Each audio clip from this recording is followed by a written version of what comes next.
I've always been very drawn to the idea of androgyny, and I feel like that happened for me at a very early age.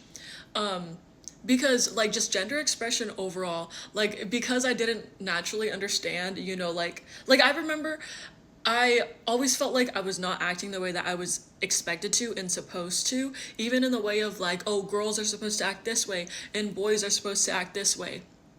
I didn't understand that, and I always knew that I was never gonna fall into the way that people categorize things anyway. And so that left me really open to other people's experiences where they also didn't fall in the same category. And so like ever since I want to say I was like 11 or 12 when I watched this documentary over a girl named Jazz who was born a boy but then transitioned into a girl. And especially around this time, that was like maybe 2012, people were not open to the idea of being transgender. There were so many hate comments and everything.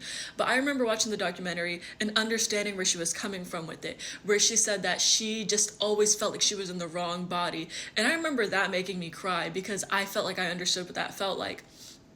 And so, now that I'm in, like, I've always been that person that's always been open to all the different ways that people live. Like, I would hear the people around me criticize people for, like they would be homophobic, or they would be xenophobic or, any type of discriminatory behavior, they'd be ableist. But I always had the idea that like I was open to all the different ways that people existed, partially because I guess I always knew that I was disabled even though I didn't know it at the time, but just the feeling that I was different left me open to the idea that other people were also different and that maybe it was okay.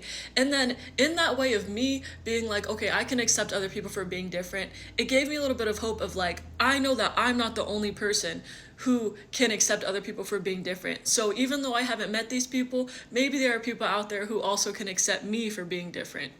And I find that it's really common for people who are autistic to also have a more, what is it, like fluid gender identity and not be so set in the societal view of like, this is how a man should be, this is how a woman should be. You know what I mean?